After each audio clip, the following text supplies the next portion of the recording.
Good morning, everybody. My name is Rebecca Abers, and I've been given this wonderful opportunity to present and talk with Conny Roggeband. And what we were going to do, I'm going to present her a little bit, and then the idea that we put together is to have kind of a conversation more than a formal lecture. She has some slides because we already decided what questions I'm going to ask, and so it's an organized conversation. But that's what we're going to do to make it a little bit more informal. And our idea is to try to do that for about 45 minutes to have time for you all to ask questions as well and get involved in our conversation. So everything okay? Okay. So Conny is an associate professor of political science at the Faculty of Social and Behavioral Sciences of the University of... Oi?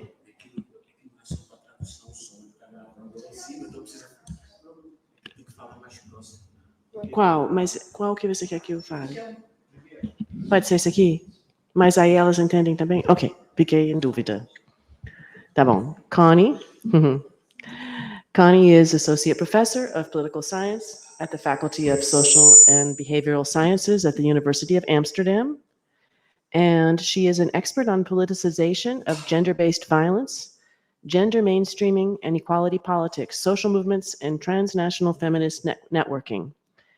And she has worked in the Netherlands and in Spain, but also in Nicaragua and Ecuador for long periods as a university professor in Nicaragua and at Flaxo in Ecuador. So she knows Latin America very well and has a lot of experience with realities similar to what we have seen in Brazil. And she's been here for the last few weeks to do research with my colleague, Flavia Biroli, about democratic blacksiding and implications for gender inequality. And she's written a lot of really interesting works. And one of the reasons that I'm really excited to get to know her is that she does work on the connection between feminism and social movement studies in a way that I've been finding very interesting to get to know. She's written with Andrea Crisan 2 recent books, one called The Gender Politics of Democratic Violence, Feminists Engaging in the State in Central Europe, published in 2018, and another book in 2021 called Politicizing Gender and Democracy in the Context of the Istanbul Convention. And these 2 researchers also organized an open access volume that you can just download called Gendering Democratic Backsliding in Central and Eastern Europe, a Comparative Agenda. That was published in 2019. Conny has also edited with Bert Klandermans the Handbook of Social Movements Across Disciplines in 2017, and her CV is full of a long list of other fascinating works that connect gender and social movement studies. And the focus of our talk today is an article that Conny published with another co-author, Rosella Siccia, in 2022, that was published in the European Journal of Politics and Gender, and received an award as the best article published in that journal in 2021. And the reason why is because the article is really, really good. It's a fabulous article. It had to get a prize. It's called Unpacking Intersectional Solidarity, Dimensions of Power in Coalitions. And that's what we're going to talk about today, this article. And if you haven't read it yet, you'll want to read it after we talk. So good morning. Good morning. Yeah, very nice to be here. So we have a few questions that we agreed on. The first section of our conversation will be about the article that I just mentioned. So I think we could start with Conny explaining to the public who have not read this article, who are not familiar with it, your basic argument there. You propose that that the idea of intersectional solidarity is often thrown around, but beyond just the good intentions, there's actually some complicated work that needs to go on to making this kind of solidarity possible between different racial, class, and gender groups, to make solidarities that can be actually constructed and enduring. So can you tell us a little bit about why your article is different from what is usually proposed when this kind of term is used, and also tell us about your typology, which is really cool. Okay, thanks a lot. Yeah, before I do that, I first want to thank you for being here with me today, and I'm very happy to be here. It's very special to me to be in Brazil for the first time, but also be here at the ANPOCS with all the whole social sciences community of Brazil. It's really impressive and very nice. So it's very exciting. So thanks for the invitation. And it's also been very exciting to actually spend some time here in Brazil with at the UMB with Flavian. I've been teaching a course, so I've been hearing a lot because my work is mostly on Europe. But it's been so interesting to listen to your experience and see so much similarities. So that's I want to say thank you for that, because it's been really great. Now this article, it's a bit of a special article because much of my work is empirical. This is it's really a conceptual article, and we start to think with Rosella Cicci like, in these times of crisis, right, and so much opposition to gender and sexual equality, solidarity is so important, intersectional solidarity, but it's by no means very easy and not natural. I mean, we know from the history of feminism, but also other social movements, how complicated it is to actually create solidarity and overcome all these inequalities and marginalizations which exist, right, between groups. So we wanted to work on that, and we thought, okay, there's interesting talk about intersectional praxis. So we build on the work of many other feminists, obviously mostly Black feminists, because they have really foregrounded the concept of intersectionality and done all the important work. But we were very fascinated by one particular concept, which is intersectional praxis. It's from Erica Townsend Bell. I think it's a wonderful concept. But we thought, what is it exactly? And maybe we can sort of unpack it a little bit more. So that's what we are trying to do in this article. So it's mostly we are developing a conceptual framework which we hope is helpful to analyze what is happening within social movements. So I brought some slides just because I think it's easier, right? So we take from Erica Townsend Bell this initial definition of what she calls intersectional praxis. I don't know if you're familiar with her work, but she's worked on Uruguay, feminist movements there, and particularly the complexity of intersectionality, because she was studying a lot of coalitions in Uruguay, but Uruguay is also quite white, predominantly white country, and she found that actually in creating these coalitions that almost in a structural way, Afro-Uruguayan feminists were more marginalized, right? And this is when she starts to talk about intersectional praxis, and because she said it requires, in a way, different steps, right? So first, and this is I think I read out the quote because I think it's a very good quote.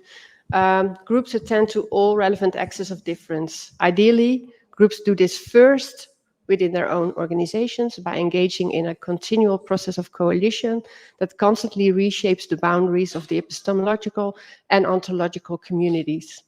They will then move on to create these kinds of alliances with other organizations, because their final commitment is the eradication of power differences and marginalization. So she says, well, it starts really within groups, and then from there it can move on to become a practice that is diffuse, right?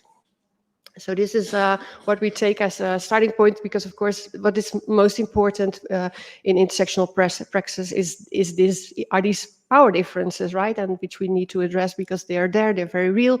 For a long time, we white feminists have been dominating the agendas internationally, nationally, have been excluding and marginalizing. So it's important to address these power differences.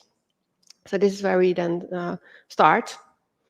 We have been thinking like it should be like on two dimensions that you work on intersectionality, because it starts, of course, with the consciousness raising, as we could say, or the creation of a joint frame Framing is a central dimension of creating intersectional practices, but of course that's not enough, right? So because there are already very real power inequalities which we also need to address, which particularly in social movement organizations, there's important differences in access that we have, in resources that they have. So this is also something that really can obstruct intersectional praxis, and that needs to be addressed too. So in a way it needs to be redressed, right? And needs to be redistributed, because as we know from Nancy Fraser, it's about recognition, it's also about representation and redistribution. So this is all what also needs to be addressed in a good practice to make it really an intersectional practice. So these are the two dimensions that we then try to address. And then in framing we say, but what you see often, so we draw, just to say it's a conceptual article, it doesn't draw on our own empirical work, it draws mostly on empirical work of others that have been studying intersectional coalition building. And so from there we saw, like, what you see a lot in framing is basically two types of framing. One that stresses the commonalities. And this is, for instance, very clear in an issue like violence against women or gender-based violence, where basically there's a sort of assumption that this is a problem that affects everybody. It might affect everybody differently, but it's a kind of a common denominator problem, as we call it. So this is very often visible in practice. And it's, of course, it's important, but it also sort of diminishing the differences, right, and the inequalities. So a different way of dealing with that is actually the recognition of difference. So saying, like, yes, this might be a problem that everybody is affected by, but everybody is affected in different ways, right? So if you think of the current moment with all these attacks on gender and sexual minorities, we are not all affected in the same way, right? So the difference, there's all forms of violence, and we know that actually some groups are much more affected by this than others, right? So particularly this current moment, we know that there's a strong, exactly yesterday, the European Union actually brought out a report that really shows there's a spike in racial violence across Europe, and also, of course, the violence against LGBT community. So it affects us very differently depending on the position, and this is important in the framing, that this is then actually recognized to make it a truly intersectional praxis, we say. So this is at the level of framing. And then we say, okay, it also needs to link to really a transformative praxis, right? Which means that we have to redress these inequalities in representation, and who has a voice and who can speak, and the distribution of real resources, right? So to actually do the work. So this is something that needs to be addressed. And here we say basically, well, this can be present or can be absent, or it's, of course, it's gradients, right? It's we create, based on this, we create a typology, but it's a typology, it's ideal types. So it leads to this typology, where we say, okay, on the one hand, the transformative praxis, which can be present or absent, and the framing of issues, which leads then to 4 ideal types of intersectional practices. Again, ideal type, because in reality, of course, these axes are like continuums. English is not my native language either, right? So I'm struggling to translation Dutch here. So the first one is like the one where there is a recognition of difference, so in sense of an intersectional framing, but there is no real change of the praxis in the sense of like redressing these power disparities within the organization, right? Which we call then instrumental intersectionality.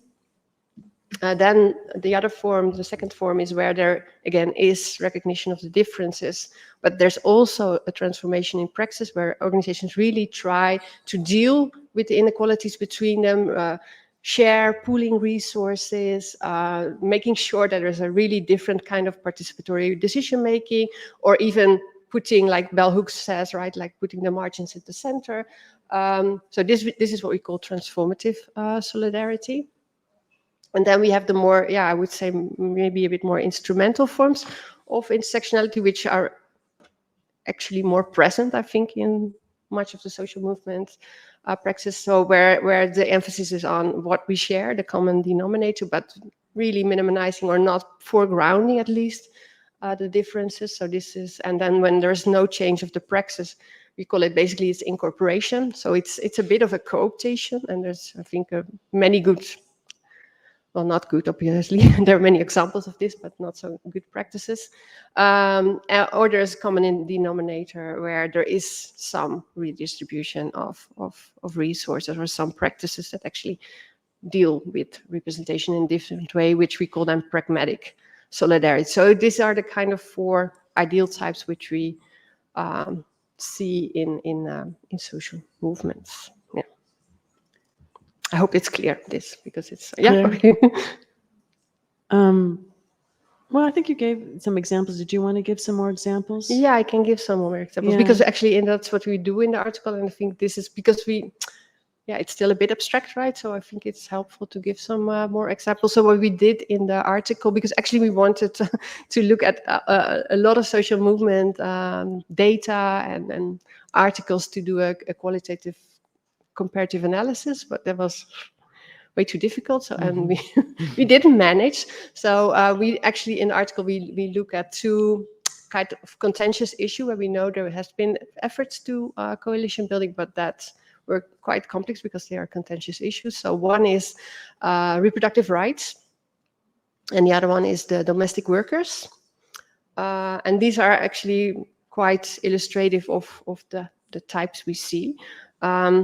So again, we built on the work of others, so it's really standing on others' shoulders in this article a lot. So for the reproductive rights, we draw on some literature from the United States, empirical work in the United States. Basically the work of Zakia Luna, great work on reproductive justice, and another one of Kimala Price, also wonderful work. We should read it. Zakia Luna, she looked at the March for Women's Lives in the United States, which was of course a big event, but it was organized by the kind of mainstream white organizations, 4 quite big national organizations. And of course, they became aware that it would become a too white march, and so they wanted to have more women of color involved. And they reached out to Sister Song, which is a big network organization in the United States of women of color working, but that actually also already in the early stage split off because they were not recognized, and they had a very different understanding of what are reproductive rights, and they prefer to talk about reproductive justice, right? So they say, well, this focus of white women only on abortion, that's too limited. Actually, our realities are very different. For us, it's also about access to good reproductive health care. It's also about the right to be a parent. It's right to take care of your children. It's also denouncing all kinds of injustices that took place before, like the forced sterilizations, and well, a lot of things that we still know are going on also in the system in the United States, and not only there. So they prefer to talk about reproductive justice, right? This is their preferred framing. And so they pushed like, okay, we want to be on board with the march, but then actually you should change your framing, right?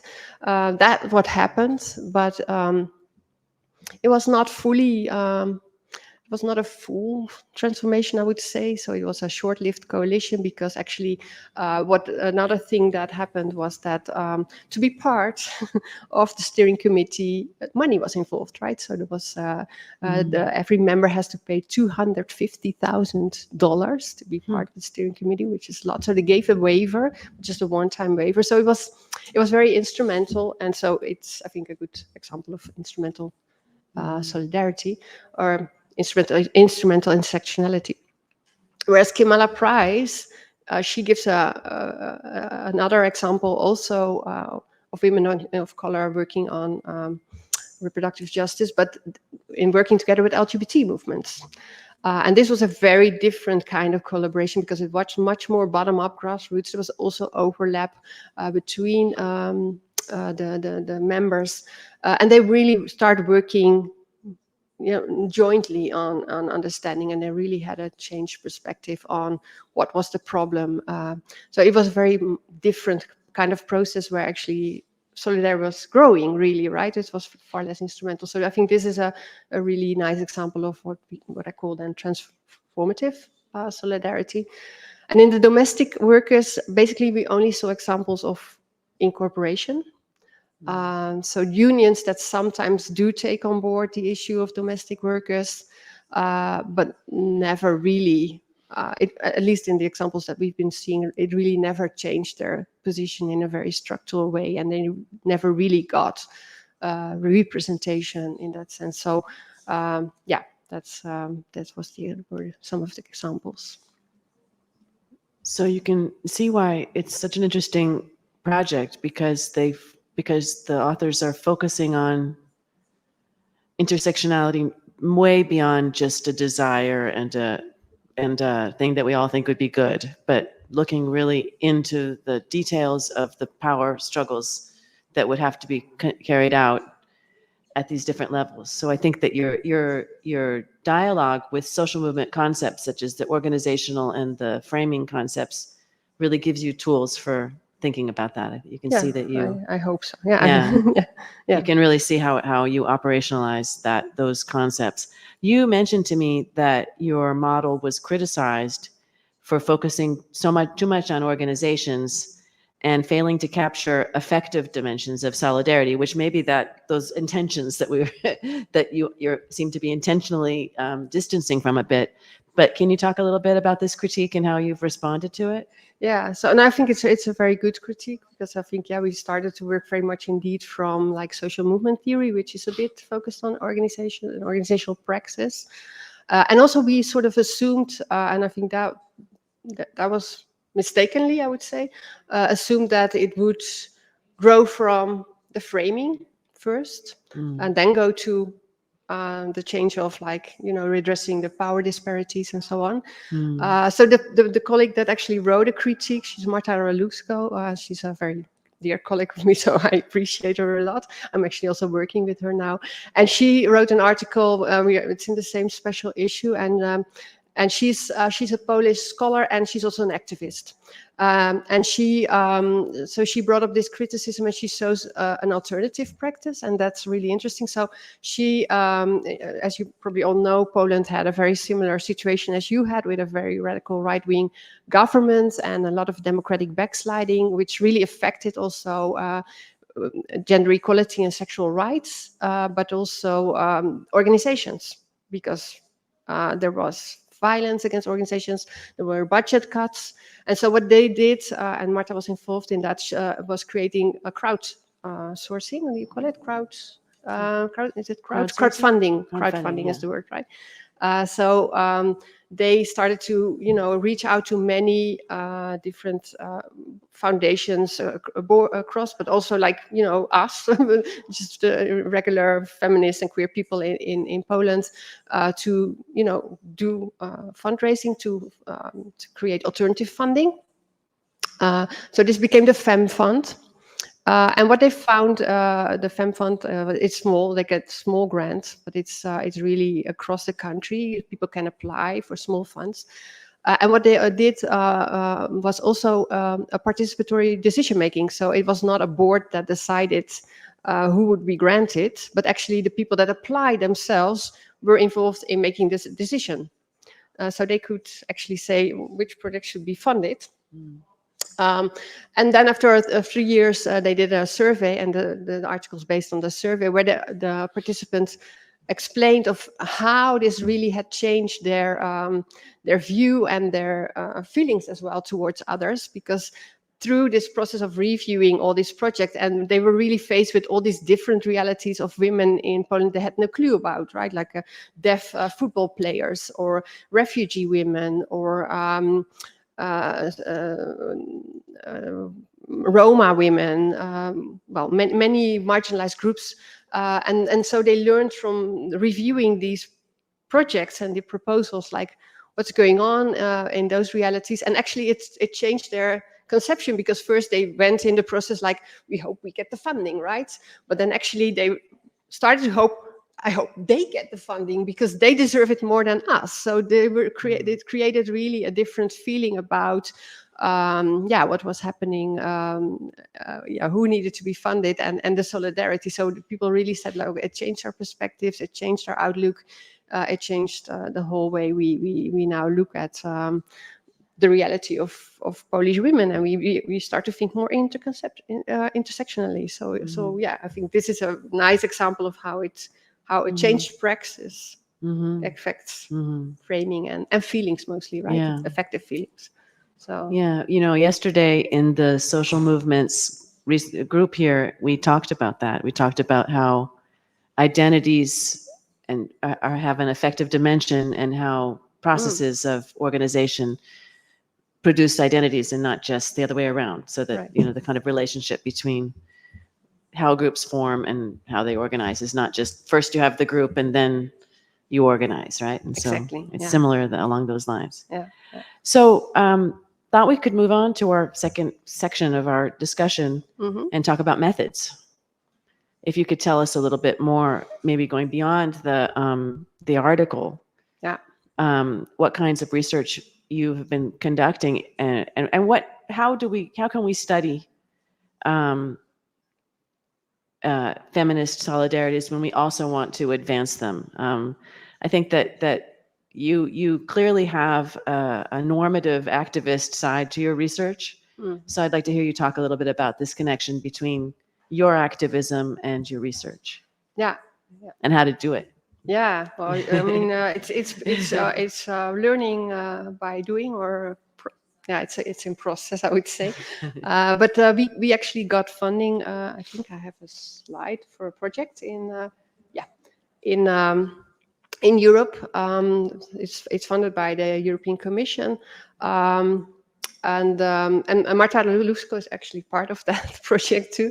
So it's a project that has 8 countries, where we think, actually it requires a different way of research. So we want to do research, at one hand, understanding the current challenges in Europe with all these attacks on gender and sexual equality. That happened before in Eastern Europe. It was going on for some time now, but there's also, of course, in Italy now with Giorgia Meloni, in Spain with Vox, with the UK, well, many countries actually where there's attacks and which affect democracy and social movements.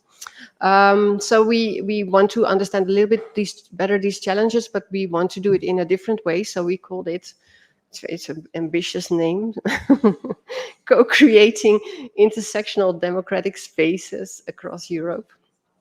So what we try to do is indeed co-creation. So thinking like, okay, we know something from our academic research. We have been looking into this, but what is the real practice, right? The lived reality of these organizations. So there we work with a method which we have labeled now Feminist Democracy Labs, or it's actually Feminist and Queer Democracy Labs.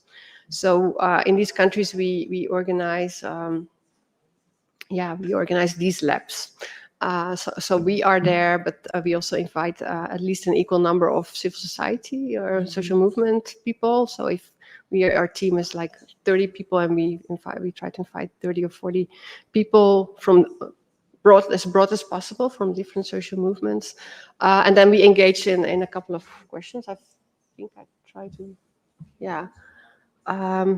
So we really try to see like what, according to them, are the topics, right? So it's quite kind of open questions, like what are the current challenges that they are facing at this particular moment? What do they feel is affecting their practice? What are the obstacles, and what are the opportunities, but also their utopias? Like, how do they envision the future? Like, what kind of future would they like to have? Like, because we know, for instance, in Europe, like with all the talk about democratic backsliding, there's so much efforts to kind of repair liberal democracy, whereas I think, I don't know if we need to repair liberal, maybe we need to rethink liberal democracies, right? Maybe we need to think democracy bottom up in a different way. So what are their visions of that future, that feminist future? So that's what we we try to doc, and it's a very participatory way. So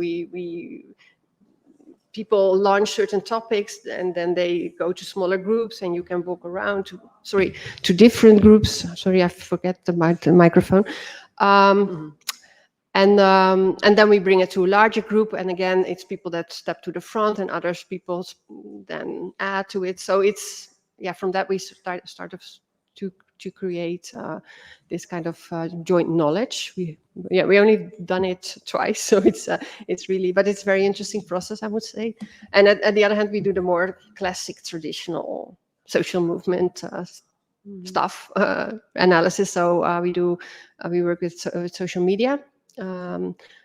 Seeing there we can actually trace networks. So if we look at, for instance, who posts an event and who reposts it and who organizes together, who joins in, we can sort of retrace the network.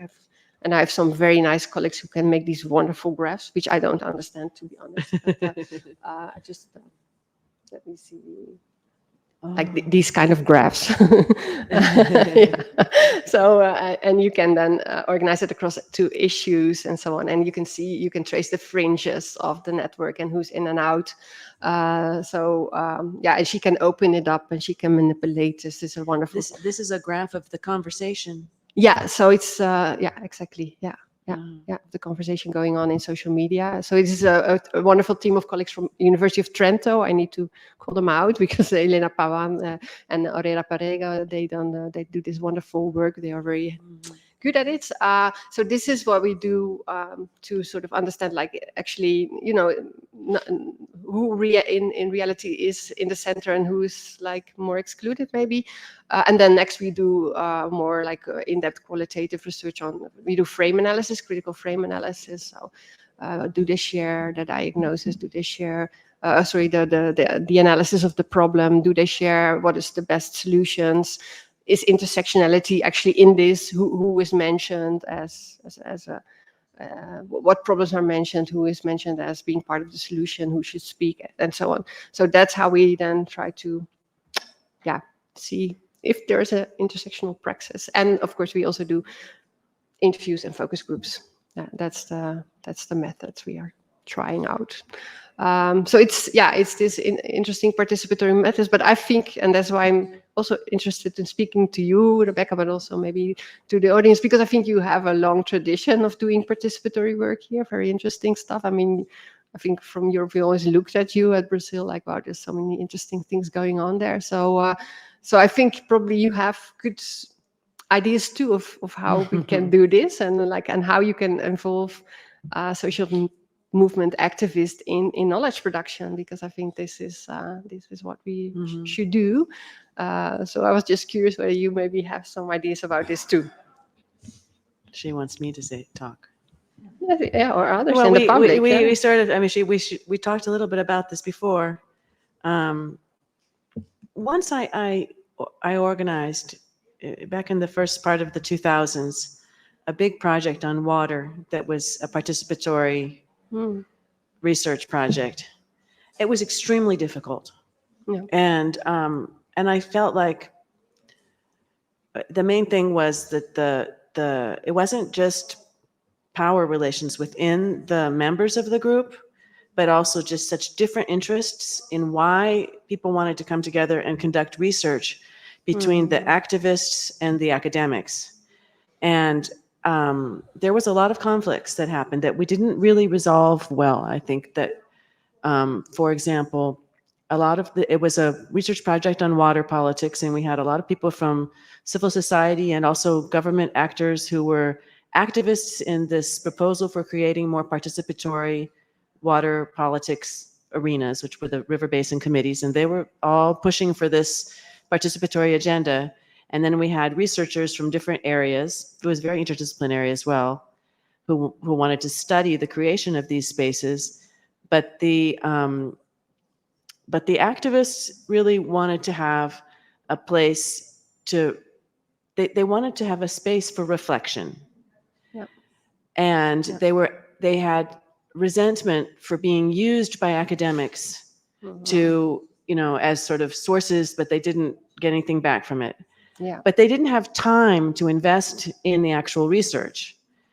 They could only go to a meeting once a year. Right. And so, whereas the researchers had time and wanted to do the research and wanted to transform that into publications.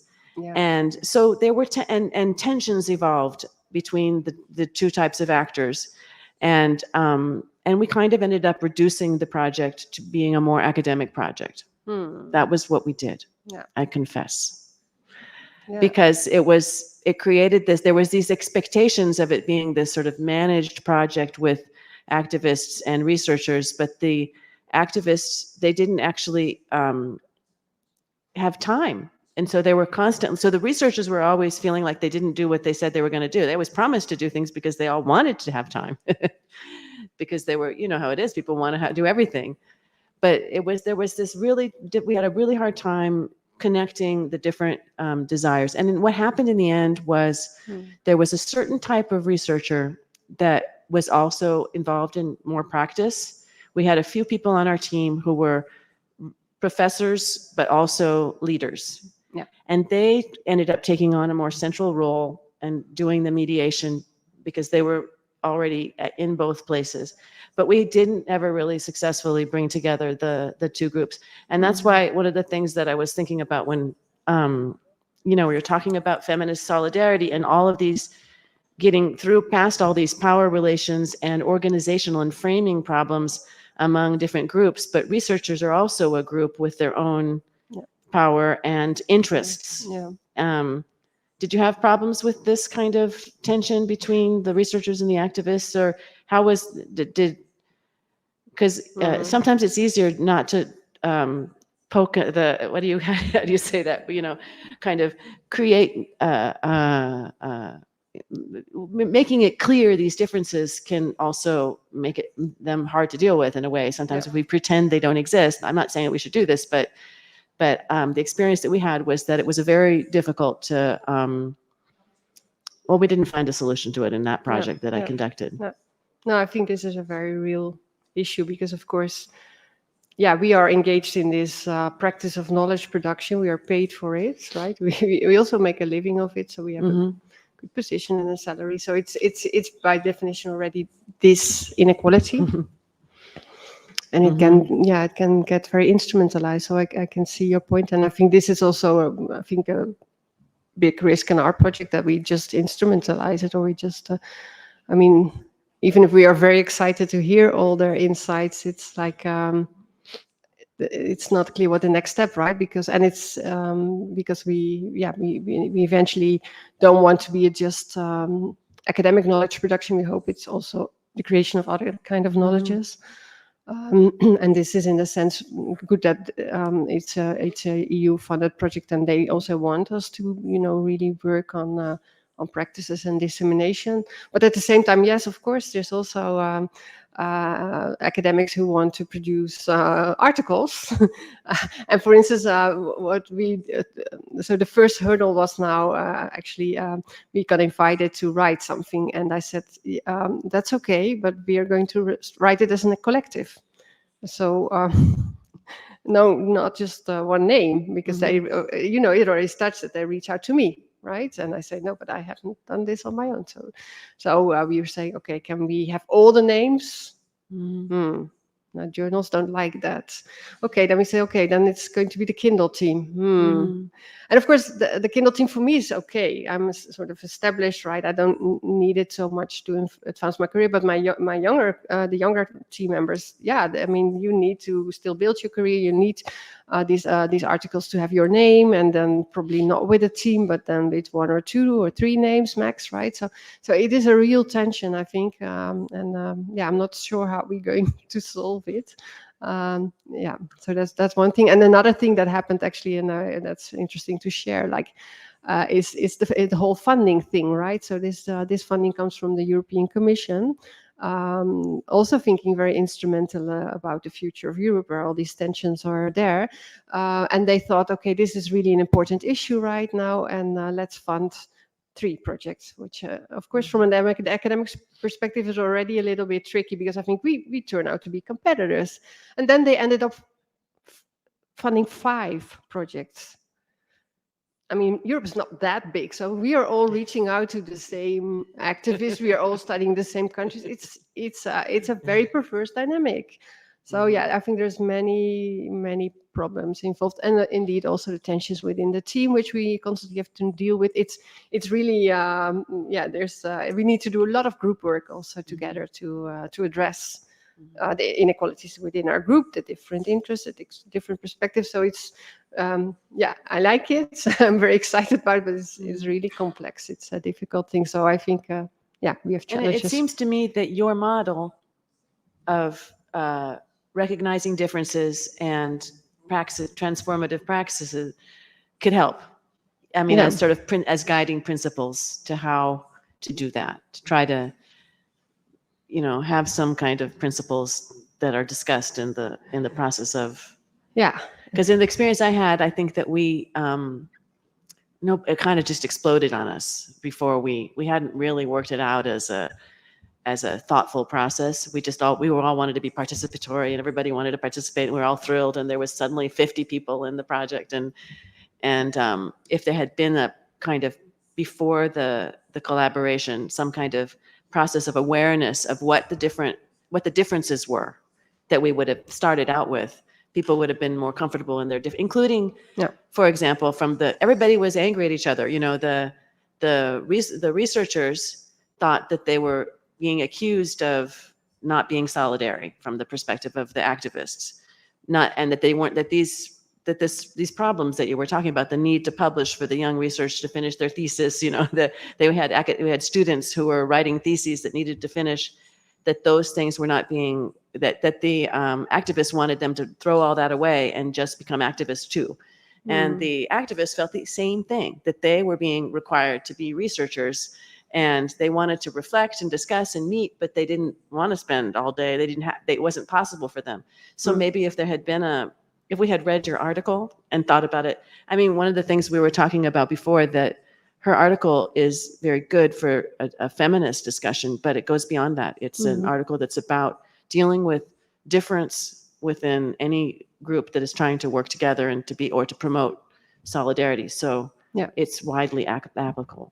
Yeah, I think it could be used beyond, but of course, we have to recognize that it comes from feminist theory, and particularly intersectional theory. Yeah. Well, that's one of the cool things about your article. And I think the core assumption in that literature and theory is that the standpoint epistemology, right? Like you can never have a good view of reality if you don't include as much standpoints as possible, which is a challenge. So it's a challenge in our team too.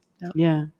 So to finish, we had one more question, and I think that would be a nice way for us to finish off, talking about the effect of the rise of anti-gender movements, which is occurring all over the world, on this agenda. How does the rise of anti-gender movements affect the effort to create intersectional solidarity? Yeah. No, because that's actually what motivated the research, right? Because because if we want to push back to all these attacks on gender and sexual equality, because it makes a difference whether there's a government that supports those people, right?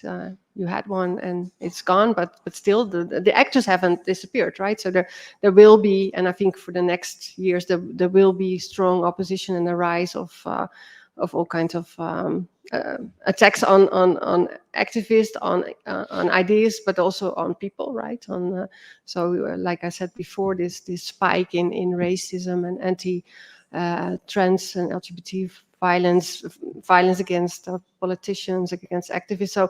So to push back on that, we need have, I think, a strong intersectional solidarity, but it's like what I think we show with the article, it's quite difficult to sustain that over time, right? Because it's indeed, like you said, there's tensions, there's inequalities, there's different interests. So how to sustain it, and I think that's what we know from social movements, right? You need to sustain activism over time to make transformation, to really push back in politics. So that's a real challenge, and of course the challenge is also that within feminist movements and within queer movements, we have tensions too, and they are arising, right? So probably you have the same here. Like in Europe, we have these fierce debates of feminists who are anti-trans, for instance, right? Or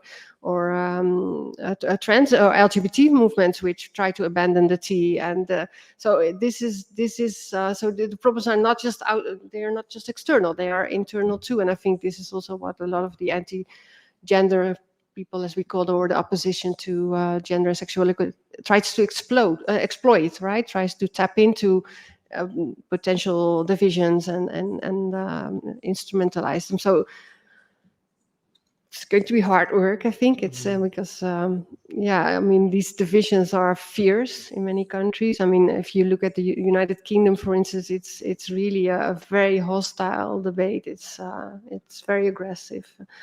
In Spain too. In some countries it's not so, but yeah. So difficult. But I mean, I think it should be our goal, right? To push back against the hostility towards feminism and queer projects or ideas, rights. Wonderful.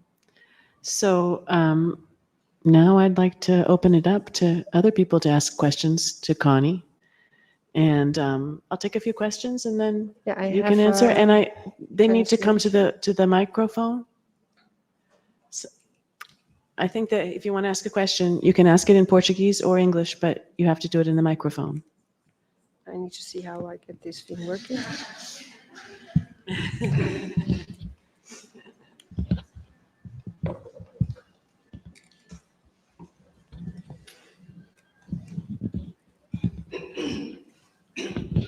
Please say your name. Just give her a second to put on the you're translation. Going to ask in Portuguese? In English? Okay. And if you could each say your name before you ask. Okay.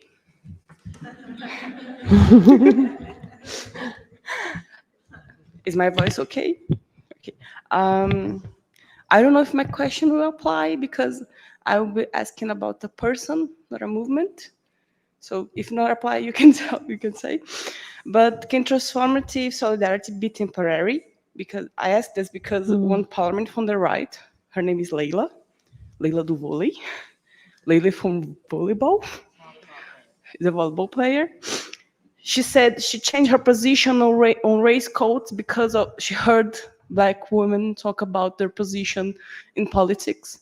And she said, okay, I changed my position and I will accept the quotes because the quotas, thank you, the quotas, because of what you said, what I've heard.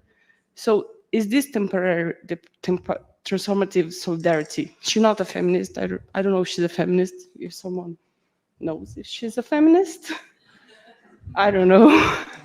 But this can be a type of transformative solidarity. And why would you call it transformative solidarity? What you're saying, like what you're proposing.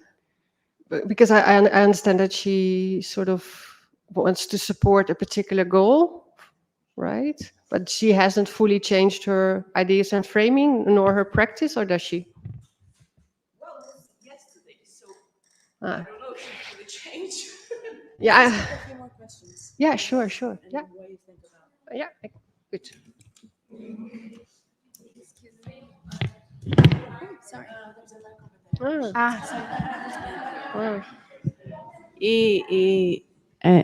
Vocês podem falar em português também, viu? Ela só avisar antes. I'm going to ask in English. Is this all right? Mm-hmm. Wonderful, thanks. So first of all, I'd like to say that this is not my area of expertise, and I didn't know your work, so it was a pleasure meeting you. And so I don't know if my question is going to be a little bit off, but we're talking today about differentiation in movements and solidarity, and so I'd like to ask, what's your opinion on feminism and Black feminism, and because there's a clear opposition sometimes between the two, especially on social media. I feel like it's a really strong discourse, like that feminism there's like this huge difference between Black and white feminism. So I would like to know your opinion on that. Here in Brazil, you mean? Or Brazil, around the world? hmm. And also, how do you manage with like transnationality and globalization, like in terms of methodology, but also theory and stuff? Small question. Wow. And a good That'll one. be easy. Yeah. Hmm. Somebody else? Yeah. Please say your name before you. Hi, Conny. Sorry. My name is Camila. It's such a pleasure to hear you speaking again. So I have a question regarding my research. I don't know if you could help me with. So I'm studying policy diffusion for like feminist agenda that includes motherhood and scientific policy. But what I'm struggling with is to measure the strength and the influential potential of feminist movements, like between countries sometimes and between regions in Brazil as well. So sometimes, because I'm talking to my supervisor, she says, well, maybe we can think about their presence in international conferences and see if they had chances to interact with other people. But we know that nowadays we don't really need to actually go face to face to actually have this diffusion contact happening. And my other question is, sometimes I say in my work, this movement here in Brazil is strong. Would you have any hints on how do I measure how strong it is, a feminist movement, in terms of influencing politics, and also, and how is it influencing politics? This is another thing, it's not very tangible to see. If you don't have anyone actually in politics making decisions or voting for something, how can we see the influence happening? Thank you. Do you want to answer these first questions and while people think about the next round? Yeah. I'm just trying to take them by the order they were asked. So I think the example now is not, for me, it's not transformative solidarity yet, I would say. Maybe it's moving in that direction. If this person really has a now deeply different understanding of what's happening and really willing to act on it, so also redressing this kind of inequalities. But I think the transformation needs to be sustained, right? Otherwise, I think it won't be a real transformation. It might be just a one single action. So I think this transformation requires long-term investment, I think.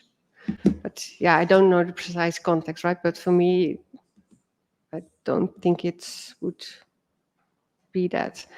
Yeah, and this opposition, I think this is a real problem. I mean, this is something of the core things we need to redress, because it's there is still so much racism and white dominance and white ignorance, and so yeah, I'm it's sad, right? But I think this is so I think we need to take bell hooks very seriously in saying we need to put the margins to the center and make this priority. I think we should start there, like addressing the most marginalized issues first, because I think that's, for me, that's in the end what feminism is about. I mean, nobody will be free until everybody's free, right? So, but it's, in reality, this is a hard practice, and so we see all these exclusions, and so I think we need to look very good at ourselves, like seeing what are we doing wrong and how can we change it. So and I think. So particularly also, I think in situations of tension, pressure, hostilities, that can be a push towards solidarity, but it can also actually really drive people apart, right? Where they start like opportunity hoarding or go for their own interest or for their own resources. So I think we need to keep a close eye on it, and I think we are far from perfect. I think there's already real deep problems we need to address here. And I think transnational, thank you for bringing it up, because I think that's so important and so interesting and so inspirational. So I think from what I see is like feminist activism here in the region has had a deep effect on feminism in Europe. So for instance, the Green Wave, the Ni Una Menos, but also the pro-abortion.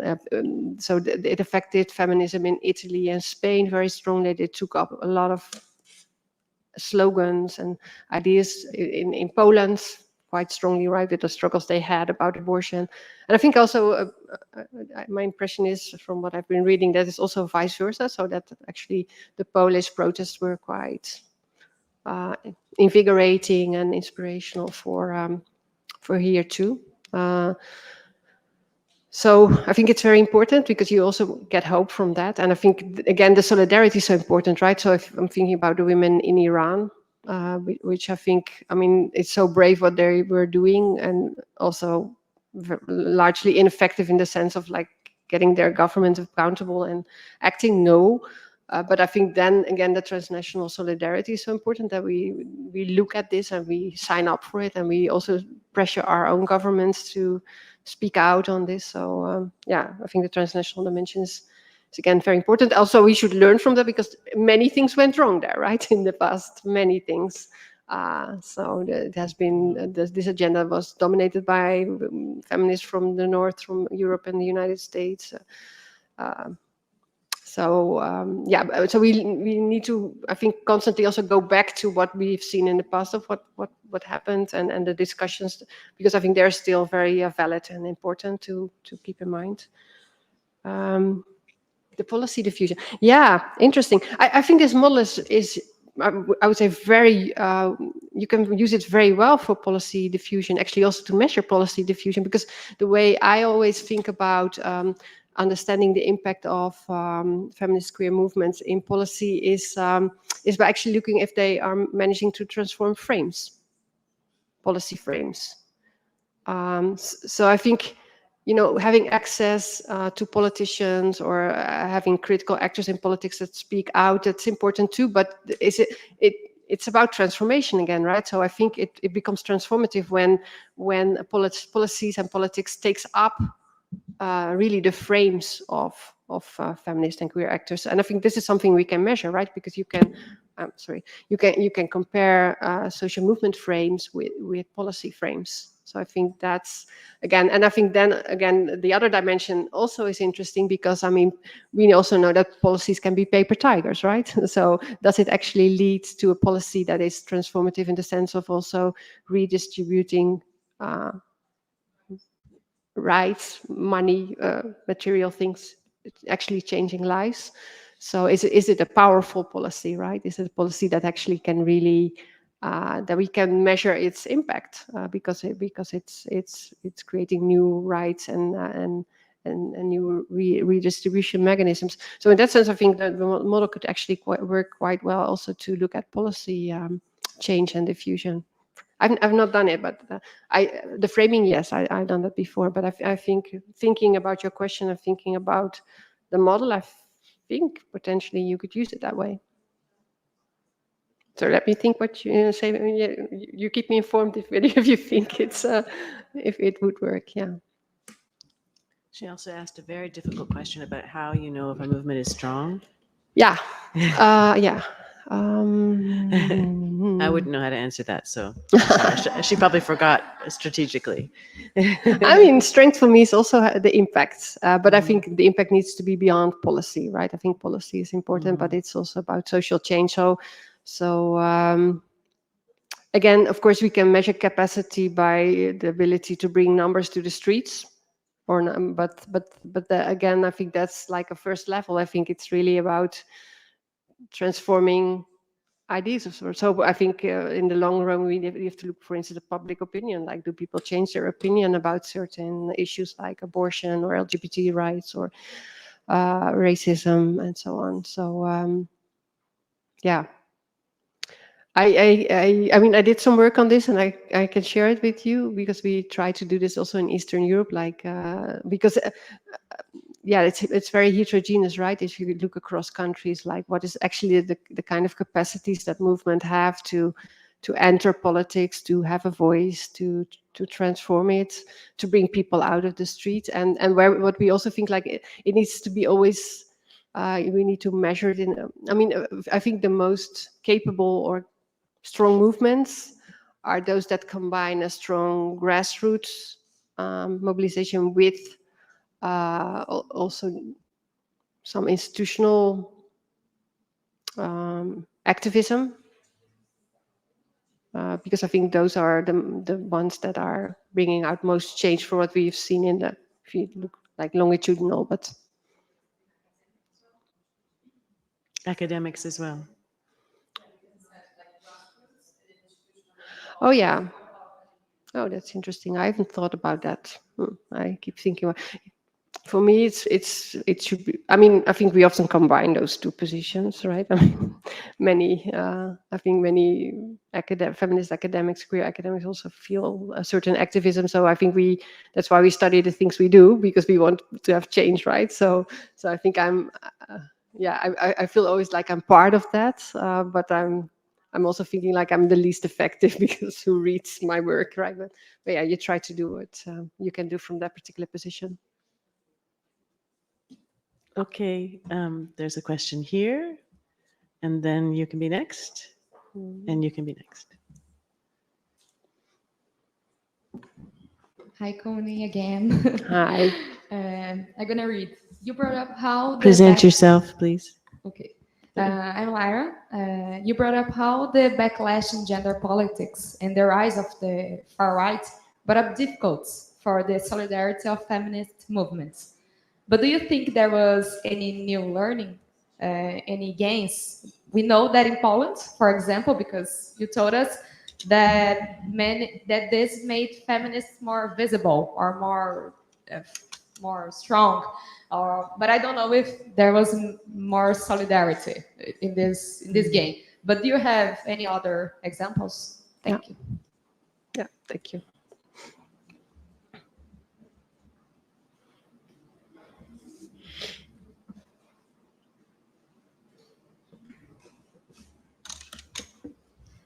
Hi, my name is Tainada. I will try to ask in English. Wow. Sorry if my English is not very well. Thank you. I'm from Ceará University, far away from here.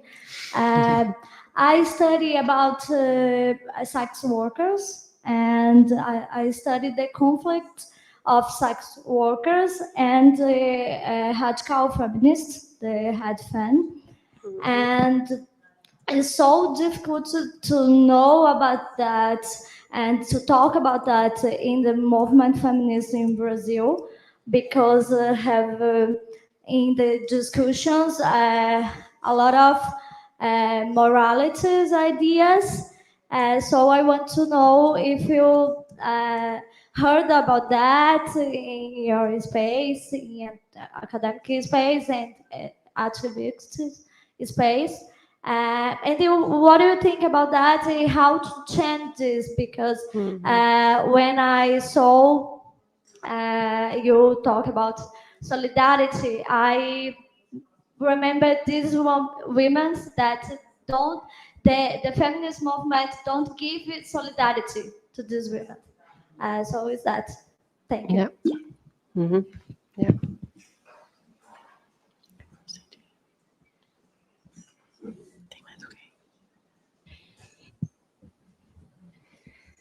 Bom dia, meu nome é Pamela. Eu vou perguntar em português. I'm going to ask in Portuguese because I think it will be easier for me. Working. Yeah, I'll wait. No problem.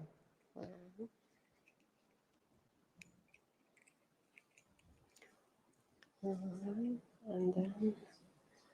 Does it? You want to test? Can you? Você me escuta? Did you hear? Just a second. He's gonna help. He's gonna help you put the.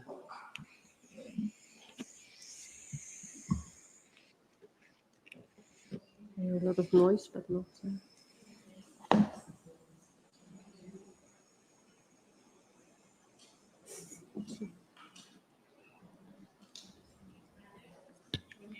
Yeah, I can hear you. Me escuta? Okay. Bom dia, meu nome é Pamela, eu sou estudante aqui da Unicamp na Sociologia, no mestrado, e eu pesquiso atualmente dois movimentos sociais, um movimento de juventude de classes trabalhadoras e um movimento de trabalhadores e trabalhadoras por direitos que tem uma base social de mulheres negras, maioria. O meu estudo ele tem se direcionado para entender as transformações internas da organização. Então, como os movimentos sociais, por conta da sua diversidade de gênero, racial, étnica, de sexualidade, têm provocado transformações a partir do seu nascimento até hoje, né? São diferentes origens, mas eu tenho levantado a hipótese de que o contexto social de aumento de lutas, de visibilidade de lutas feministas, para dizer assim, e de lutas antirracistas que também têm ganhado corpo, não que não tenha uma trajetória, obviamente, né, um leito histórico, mas como isso tem contribuído concomitantemente com as transformações internas das organizações. E a minha pergunta para você no sentido do que eu vi aqui, eu ainda não li seu artigo, mas fiquei muito curiosa e acho que vai me ajudar muito a pensar, seria sobre como você tem, se você tem pensado a questão da subjetividade, né? Eu tenho me apoiado em algumas autoras, a própria Patricia Hill Collins, a Audre Lorde e a Bell Hooks, elas também usam bastante referência do Paulo Freire, né? Que é um educador revolucionário aqui do Brasil, e pensando a transformação a partir das práticas cotidianas. Então, se isso tem aparecido nas suas pesquisas, e como também você pode pensar essa prática cotidiana, porque ela tem refluxos e avanços, ela não é algo que tem uma linearidade, né? Ela pode ser mobilizada para a gente entender a solidariedade no nível para além do que você chamou de instrumental, se isso faz sentido e como que você enxerga essa perspectiva. One more, how many more people have questions? So let's just take the last one now, and then we can wrap up with Connie's answer.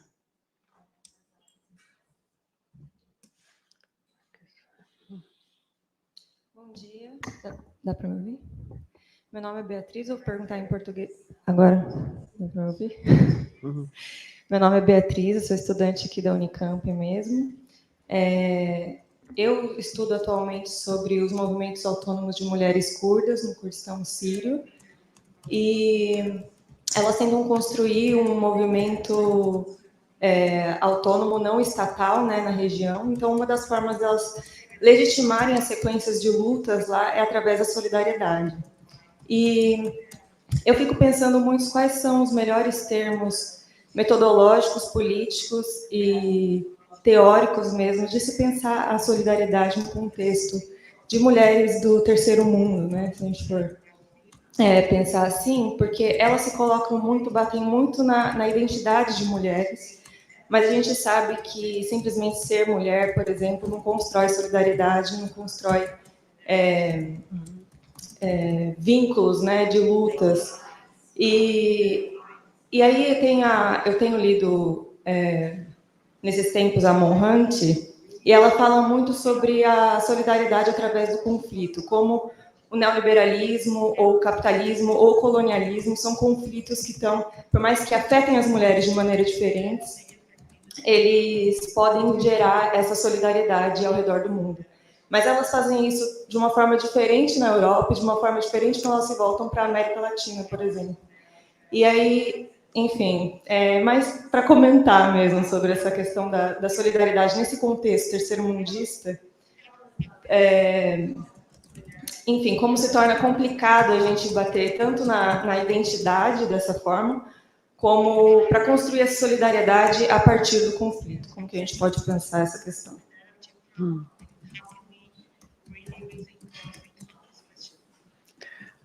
Okay, I think that we can give the microphone back to Connie for her to answer all of your questions, and we can wrap up.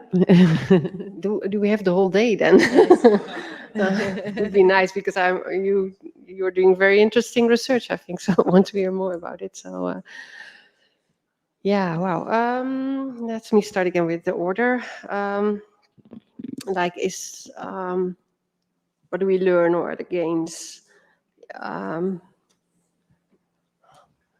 Yes, so let me emphasize some positive things, because I think we also are very clear that there's many problems. But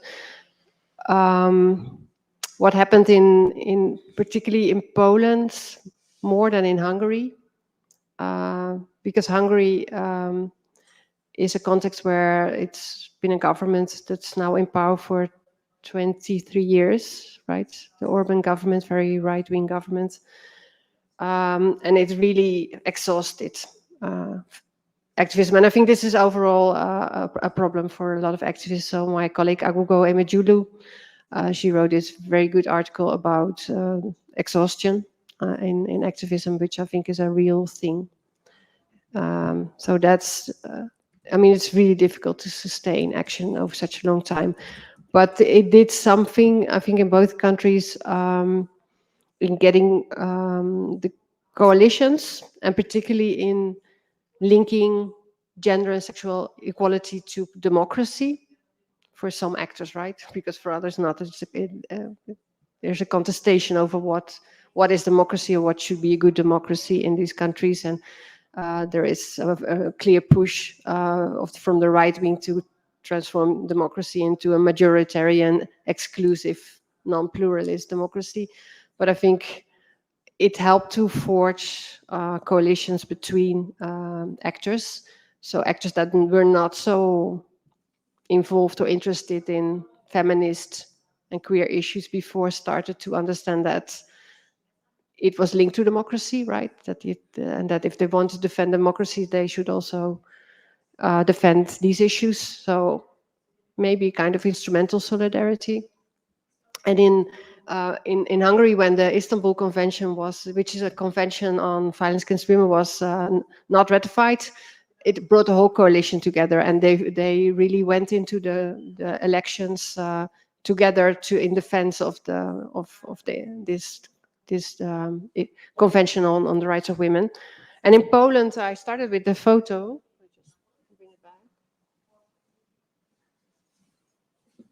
This is Poland before the elections, and I think this political change again, like the new solidarity, I think it's the product of feminist and queer activism, because they really were very powerful and they sustained it. So I think this change, that now the Law and Order Party is no longer in power, I think for me it's the product of this feminist activism. So where are you? Yeah. So I think it did something good too, in terms of like bringing coalitions and invigoration. The question of sex workers, yeah, this is another really divisive issue, right, in feminism, unfortunately, and it's in Europe. This is huge. So it really there's indeed a really strong lack of solidarity with sex workers, and it's a real problem. So yeah. I see a lot of feminist actors in Europe really not showing any solidarity there. So it's yeah, I can't agree that it's just a problem we are facing there too, and which needs to be addressed. And I think again, this example that I mentioned before from the Polish Fem Fund, that brought a change, at least among those people, because sex workers were also applying for funds, and people and they were describing their realities, and it really brought a little bit, I think, a change of consciousness of like what they are living, the kind of violence they are experiencing, and the marginalization. So I think it's also really very much about listening and compassion, right? And that's where it needs to start before we make this only into a principled discussion. Then the question from Pamela, yeah. This sounds like really interesting research. I wish I could read some of it. So if I understood you correctly, you're talking about how these movements are working towards internal transformation, right? And be like a long-term goal by learning together.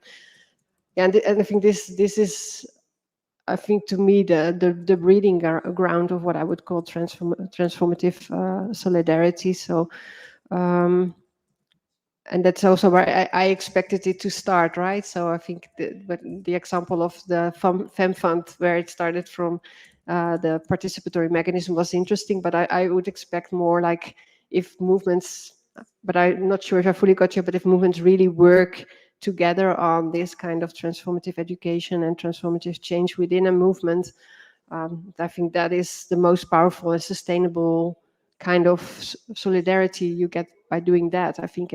But it really requires a deep investment, right, and a long-term process and a very conscious thinking of how you're actually going to attain that. So I think, yeah, for me this sounds like very interesting and promising, but I'm not sure if I got your question right. Because for me, this would be a practice that would have been, I would say it would be a practice that potentially could be the most successful one, of the most transformative one in really creating solidarity. And also when I showed the quote of Erica Townsend Bell, that's where she says it starts, right, and then it can diffuse to other movements, because if it stays within one community of group, it's also a bit limited. So it should have also, yeah, it should spill over or reach other groups too.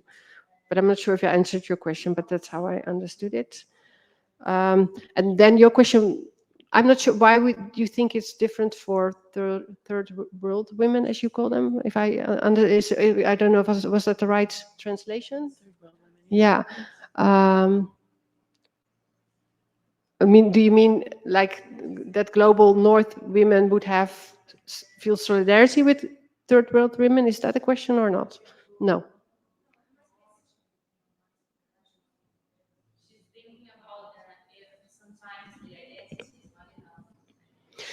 Yeah, that's yeah, and I agree. Yeah, so I think movements really need to be brave enough to open up concepts, right? Because that's, I think, the problem of the common denominator, that we think like, okay, we share a condition as woman or lesbian or black and white, and that's enough, right? But of course we need to open it up and really discuss, like, what are we understanding of what that condition is, right? And what are the characteristics of the conditions. I think it's only then that we can start, pushing each other in addressing the limits and the differences. So I think this common denominator of, we are all women, or we are all white, or we are all black, or we are all gay, or whatever, that's problematic, right? So I think we really need to recognize that it doesn't exist, this kind of homogeneous categories, that really needs to be internal.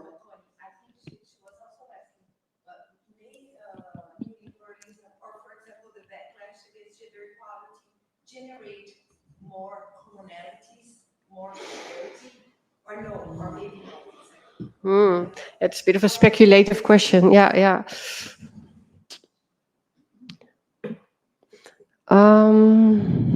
It can create a solidarity, I think, in a superficial way, like, okay, we are all under attack. But I think it's really a dangerous moment as well. So I think we need to be very aware of that it potentially is also divisive, and that it really can create. And I think this is what we're seeing a lot, at least what I'm seeing in Europe, to this kind of opportunity hoarding, right? So let me give an example. So I was a couple of weeks ago, I was in Antwerp, that's a city in Belgium where they have a very right-wing government. And he initially started with, which we see a lot in north of Europe, with this kind of homo nationalism, so like, we are all pro LGBT rights. That's part of our identity. We're so progressive, right? And no worries about that. I will support it, right? That's agenda. And so he initially started to give funding also to these movements. And then after some time he said, let's take away the T, right? And then what happens? Because then it becomes a competition between movements about funding, right? So is the rest going to social solidarity say, like, no, we want to preserve the T, and we all will refuse funding, or not? And I think this is a real dangerous moment. Another thing, I was in some policy discussions and international organization, where they also suggested, like, oh, maybe strategically we should separate, right? Gender issues, LGBT issues. I think, no, we shouldn't go there. We should learn from the past. We've done this before. All the struggles about abolition, like do the women first and then the black will come later. No, it didn't happen, right? So I think to me, that's the real danger. So I think we need to, again, listen to bell hooks and say, no, we need to put a margin first. And yeah, it's going to be difficult because we have competition. We don't agree. We have different interests. So it's going to be really hard work, but I think it's the only way forward. So I think it's a really dangerous moment that we get split up and that we start fighting among each other. And so I don't have answers to it because I think it's a really difficult practice, but that's what I see as the danger now. Yeah. I hope it now answered your question. Okay. Well, it's Thanks. always good to end on a note of beware. Everybody beware. Yeah. I think we'll end now because it's right on time. Thank you all so much for coming. And thank you so much, Conny, for giving us this wonderful time of sharing with us your really fabulous work. Thank you. Thank you. For me, it was very enriching. So thanks a lot for being here. Thank you.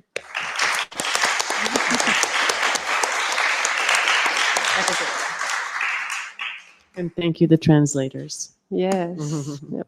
And enjoy your conference.